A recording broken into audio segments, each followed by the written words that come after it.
Philadelphia, Winnipeg, 61-62 next up on the rotation. Winnipeg minus 135 to minus 140. Total in this game, 5.5, shaded a little bit to the under in this game. Tough loss for the Philadelphia Flyers in their last game. They didn't play that terribly against Minnesota, the second of that home-and-home set. But again, they were dupnicked by Devin, I guess you could say, in that game as the shutout streak continues. For one, Devin Dubnyk, 3-0 over the Philadelphia Flyers in that game.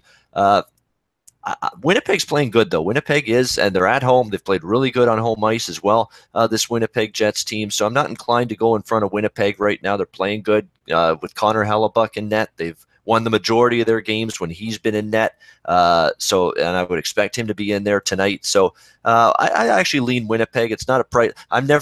You're not going to see me laying upwards of minus 135 to minus 140 on the game on the Winnipeg Jets. I mean, even though they're playing better, they're still not that team that I'm fully trusting yet defensively, even though Hellebuck's been fine in net.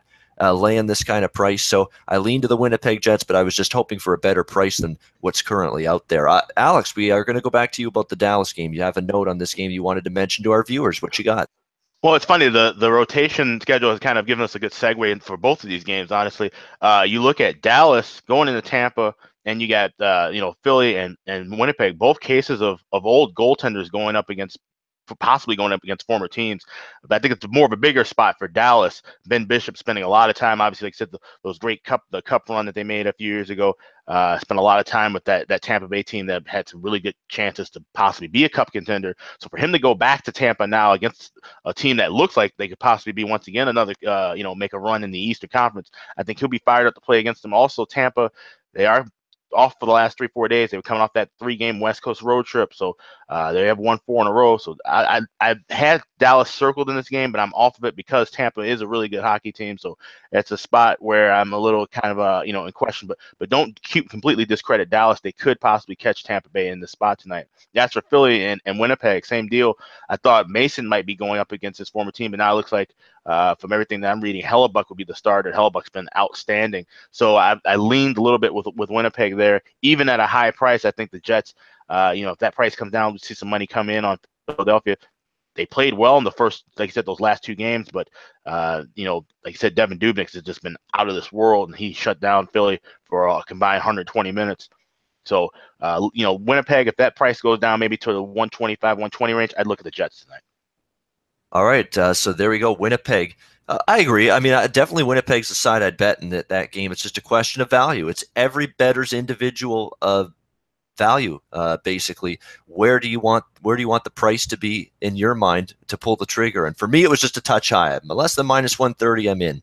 And a little more interested. At minus 140, not so much. I mean, I still think Winnipeg's one of these tricky teams at times to trust in that kind of price range, but I still lean that way. I don't want the Flyers. I know that they're struggling to score goals. They're battling injuries on the back end. Wayne Simmons hasn't produced, so it's been one of those situations where the Flyers are going through a little bit of a rut. When teams are in a rut or in a losing streak or in a funk, I don't look to fade the funk. I look to keep it going or keep fading that team until they show me they can win. Or when a team's just winning, I don't look to say, oh, this is the spot they're finally going to lose. No, I keep riding them until they lose. If the team's winning, I keep riding them and betting on them to keep winning until they lose that first game. So that's just a general philosophy that I have in hockey when it comes to streaks. Teams on a losing streak, I'm going to bet against them until they win. Teams on a winning streak, I'm going to bet on them until they lose. That's usually what I end up doing. Andrew's with us. There we go. I knew he was going to be here at some point because I knew he was starting to get over the illness he had. Andrew, good to have him with us. We've gotten to the Winnipeg game. So actually, I'm going to give Andrew the floor because I could use a drink of water at this point. Anything on the rotation, Andrew? From the first game, New Jersey-Toronto, down to the Philly-Winnipeg game, which is where we're at right now. If there's any games you have a bet on and want to talk about, the floor is yours. Take it away. Hey, thanks a lot, Ian. First of all, I just want to say it's great to be back with you guys. It's been pretty rough the past week. First of all, one, just being out with the cold, being sick, and two, just kind of dealing with right now. I've been kind of just trying to get all new equipment. Trying to upgrade stuff for SBR, trying to upgrade my equipment, trying to better my internet connection for you guys. So it's better for the show, it's better for the ice guys, and hopefully soon I'll be able to get a better setup going for everybody. So it's all going to be a lot better and a lot easier for all of us to have a good connection and be able to work together. But you guys are doing a great job. I checked out you guys' videos the past two episodes, and it's looking nothing but great. So it's great to be here, guys. And it's kind of convenient, Ian, and the way you kind of segued me in there, because one team I have been really liking is the Winnipeg Jets. And coming into this game, I think Philadelphia actually they were overachieving coming into this season, coming into this game, I guess. They were putting up very, very high numbers coming into this game. I think Winnipeg right now, the biggest thing for them is they have their depth right now. Right now it's not just players like Laine, it's not players like Wheeler, it's not players like Scheifele, it's not players like Ehlers that are scoring. And right now I feel like they're not even relying on Hellebuck as much. They just have the depth. This depth from Winnipeg, I haven't seen this in a long time from a team like this. In my opinion, I think that they're very well-rounded right now. I think their decor has done a great job of keeping that pace, getting that puck up to the forwards, really using everybody. I mean, if you look at that last game, they literally did use all four lines. They easily defeat the Arizona Coyotes 4-1 in their last game. Had them on the puck line at plus 155. And I think tonight, guys, that they just keep rolling against this Philadelphia Flyers team. It is a little bit steeper of a price. I believe we're looking at around 131, 132, something of that price range. But there's nothing right now that's going to tell me that this Philadelphia Flyers team is even capable of matching up with this Winnipeg Jets team.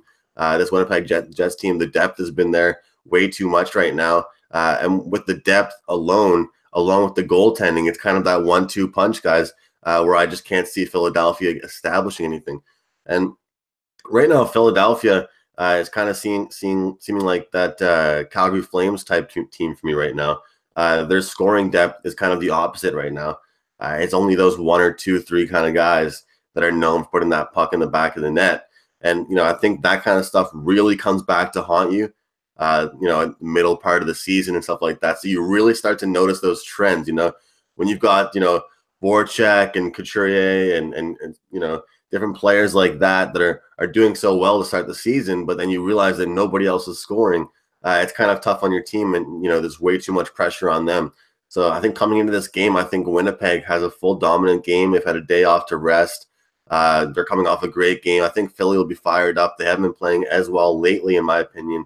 But I think that Winnipeg will win this game, and I think possibly will even cover the puck line as well, guys.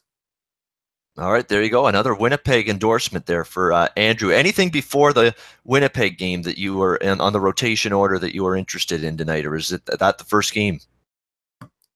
Yeah, I'm just keeping it simple, guys. Less is more for me right now, and I'm really liking Winnipeg tonight. Very good. All right, so there we go on that one. And yeah, I mean, I have no argument with that. I mean, the Flyers, to me, they're going through a little bit of a funk. So Winnipeg, I'm hoping that price comes down a little bit. We'll see if it does, but definitely a lean. And I know Alex leaning that way, and Andrew certainly will be on Winnipeg tonight in that game. Hey guys, thanks for tuning in to our channel. Now, we've put a lot of work into producing all these free videos, so please help us out and keep all our content free for you forever by simply liking, sharing, commenting, and subscribing.